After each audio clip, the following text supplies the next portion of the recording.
ഈ വീഡിയോയിൽ നമ്മൾ നോക്കാനായിട്ട് പോകുന്നത് ഡെത്ത് സർട്ടിഫിക്കറ്റ് എങ്ങനെയാണ് കറക്ഷൻ ചെയ്യാനായിട്ട് സാധിക്കുക എന്നുള്ളതാണ്.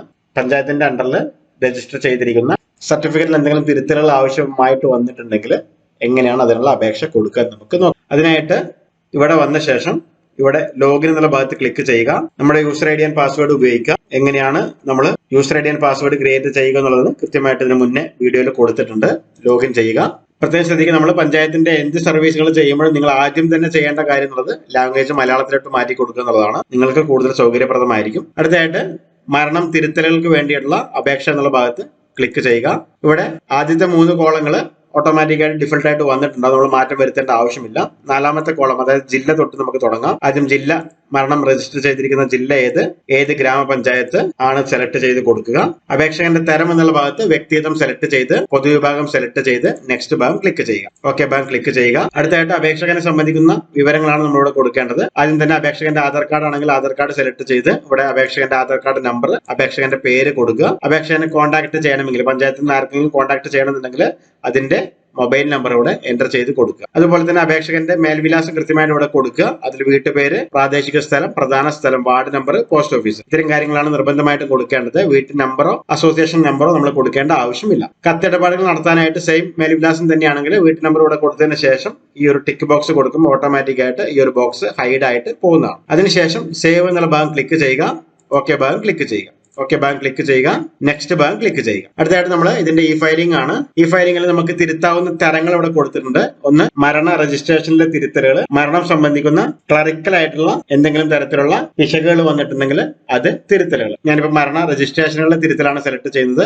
ഓക്കെ ഭാഗം ക്ലിക്ക് ചെയ്യുക. അടുത്തായിട്ട് മരിച്ചയാളുടെ പേര് അല്ലെങ്കിൽ മരണം നടന്ന തീയതി, ജെൻഡർ എന്നിവ സെലക്ട് ചെയ്ത് കൊടുക്കാനുള്ള ഓപ്ഷൻ ആണ്. ഇവിടെ നമ്മൾ ആംഗലേയത്തിലാണ് കൊടുക്കേണ്ടത്, ഇംഗ്ലീഷിലാണ് കൊടുക്കേണ്ടത്. മുഴുവൻ പേരും കൊടുക്കണമെന്നില്ല, നമ്മൾ 3 അക്കം മാത്രം കൊടുത്താൽ മതിയാവുന്നു. അതിനുശേഷം ചിത്രത്തിലെ കോഡ് ഇവിടെ എൻ്റർ ചെയ്ത് കൊടുക്കുക. ഇവിടെ സെർച്ച് അഥവാ തിരയുക എന്നുള്ള ഭാഗത്ത് ക്ലിക്ക് ചെയ്യുക. നമുക്ക് ആളുടെ പേര് ഇവിടെ കാണിച്ചിട്ടുണ്ടാവും, സർട്ടിഫിക്കറ്റ് ഇവിടെ കാണിക്കും. ഇവിടെ നമ്മൾ തിരുത്തൽ പ്രയോഗിക്കുക എന്നുള്ള ഓപ്ഷൻ ഉണ്ട്. സർട്ടിഫിക്കറ്റ് കാണണമെങ്കിൽ ഇവിടെ കാണുക എന്നുള്ള ഓപ്ഷൻ ഉണ്ട്.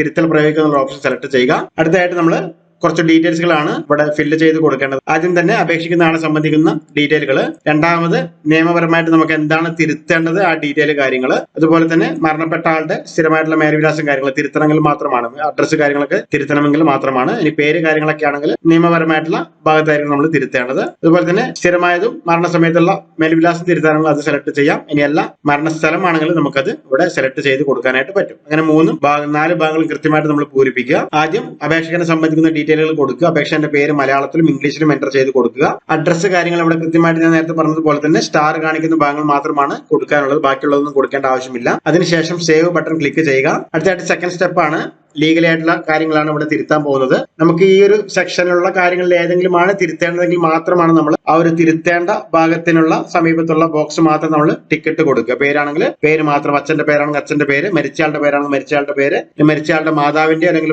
മാതാവിന്റെ പേരാണെങ്കിൽ മാതാവിന്റെ പേര്, അല്ലെങ്കിൽ ഭാര്യയുടെ പേരാണെങ്കിൽ ഭാര്യയുടെ പേര്, നിങ്ങൾ എന്താണ് ഭർത്താവിന്റെ പേരാണെങ്കിൽ ഭർത്താവിന്റെ പേര്, അങ്ങനെയുള്ള കാര്യങ്ങൾ കൊടുത്തിട്ടുണ്ടെങ്കിൽ മാത്രമാണ് ഇവിടെ നമ്മൾ ടിക്കറ്റ് കൊടുക്കേണ്ടത്. അതിനുശേഷം സേവ് ഭാഗം ക്ലിക്ക് ചെയ്യുക. അപേക്ഷ ഇവിടെ സേവ് ആയിട്ടുണ്ടാവും. അടുത്തായിട്ട് അഡ്രസ്സ് കാര്യങ്ങളൊക്കെ തിരുത്തണമെങ്കിൽ അതിനുള്ള ഓപ്ഷൻ ആണ്. നമുക്ക് തിരുത്തലുകളൊന്നും വരുത്താനില്ല എന്നുണ്ടെങ്കിൽ താഴേക്ക് വന്നിട്ട് അടുത്തതിലോട്ട് പോവുക. നമ്മൾ സേവ് ചെയ്യേണ്ട ആവശ്യമില്ല, അടുത്തതിലോട്ട് പോവുക. ഇവിടെ നമുക്ക് തിരുത്തലുകളൊന്നും ഇല്ല എന്നുണ്ടെങ്കിൽ, അതായത് മരണസമയത്തെ വിലാസമാണ്, അതിലും നമുക്ക് എല്ലാ ഭാഗങ്ങളും നമുക്ക് തിരുത്താനായിട്ട് പറ്റും. ഇതിൽ നമുക്ക് തിരുത്തേണ്ട ആവശ്യങ്ങളൊന്നും ഇല്ല എന്നുണ്ടെങ്കിൽ നെക്സ്റ്റ് ഓട്ടം പോവുക. അടുത്തതിലേക്ക് ഓട്ടോമാറ്റിക് ആയിട്ട് പോകുന്നതാണ്. ഇതും നമുക്ക് തിരുത്താനുണ്ടോ എന്ന് നോക്കുക.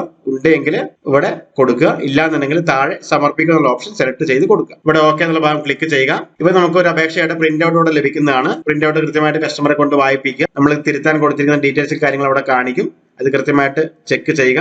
അടുത്തായിട്ട് വാർഡ്, അതുപോലെ തന്നെ ഏത് തരത്തിലാണ് നമുക്ക് പോസ്റ്റ് വഴിയാണ് നമുക്ക് ലഭിക്കേണ്ടത് എന്നുള്ളത് സെലക്ട് ചെയ്ത് നെക്സ്റ്റ് ഭാഗം ക്ലിക്ക് ചെയ്ത് ഓക്കെ ഭാഗം ക്ലിക്ക് ചെയ്യും. 3 തരത്തിലുള്ള ഡോക്യുമെന്റുകൾ ഇവിടെ എൻ്റർ ചെയ്ത് കൊടുക്കുക അല്ലെങ്കിൽ അപ്ലോഡ് ചെയ്ത് കൊടുക്കുക എന്നുള്ള ഓപ്ഷൻ ആണ്. അതിൽ വിശ്വസനീയമായ വ്യക്തിയുടെ സത്യപ്രസ്താവന, അതുപോലെ തന്നെ മറ്റൊരു വിശ്വസ്ത വ്യക്തിയുടെ ഡിക്ലറേഷൻ എന്നീ ഭാഗങ്ങളാണ് നമ്മൾ കൊടുക്കേണ്ടത്. അതിൽ വാർഡ് മെമ്പറുടെ സാക്ഷ്യപത്രം കിട്ടുമെങ്കിൽ അത് അറ്റാച്ച് ചെയ്ത് കൊടുക്കാവുന്നതാണ്. അതുപോലെ തന്നെ തെറ്റുകൾ സംഭവിച്ചിട്ടുണ്ടെങ്കിൽ അത് എന്തുകൊണ്ട്, അല്ലെങ്കിൽ അത് കൃത്യമായിട്ടുള്ള മറ്റൊരു പ്രൂഫ് ഉണ്ടെങ്കിൽ അത് ഇതിലേക്ക് അപ്ലോഡ് ചെയ്ത് കൊടുക്കുക. സ്വയമായിട്ടുള്ള അപേക്ഷകന്റെ സ്വയമായിട്ടുള്ള ഒരു സത്യപ്രസ്താവനയും ഇതിലേക്ക് അപ്ലോഡ് ചെയ്ത് കൊടുക്കും. ഫയലുകൾ അപ്ലോഡ് ചെയ്യാനായിട്ട് ഇവിടെ ഭാഗം ക്ലിക്ക് ചെയ്ത് ചൂസ് ഫയൽ ക്ലിക്ക് ചെയ്ത് നമുക്ക് ഇതിലേക്ക് ആവശ്യമുള്ള PDF ഫയലുകൾ അറ്റാച്ച് ചെയ്ത് കൊടുക്കാവുന്നതാണ്.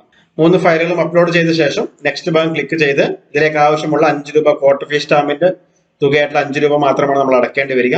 നെക്സ്റ്റ് ബട്ടൺ ക്ലിക്ക് ചെയ്യുക. ഇവിടെ ഒരു കൺസെന്റ് ആണ്. കൺസെന്റ് ബോക്സ് ടിക്ക് കൊടുത്ത് ഈ ക്യാപ്ച കോഡ് എൻ്റർ ചെയ്ത് കൊടുക്കുക. അതിനുശേഷം ഇതിലേക്ക് ആവശ്യമുള്ള 5 രൂപ പേയ്മെന്റ് നമ്മൾ അടയ്ക്കുക. സബ്മിറ്റ് ചെയ്ത് കഴിയുമ്പോൾ നമുക്ക് 5 രൂപ പേയ്മെന്റ് അടക്കാനുള്ള ഓപ്ഷൻ വരും. 5 രൂപ പേയ്മെന്റ് അടക്കുമ്പോൾ ഓട്ടോമാറ്റിക് ആയിട്ട് അപേക്ഷ നമ്മൾ സെലക്ട് ചെയ്തിരിക്കുന്ന ലോക്കൽ ബോഡിയിലോട്ട് സെൻഡ് ആവുന്നതാണ്. ഈ ഒരു രീതിയിലാണ് മരണ സർട്ടിഫിക്കറ്റ് തിരുത്തുക എന്നുള്ള പ്രോസസ്സ് നമ്മൾ കംപ്ലീറ്റ് ചെയ്യുന്നത്.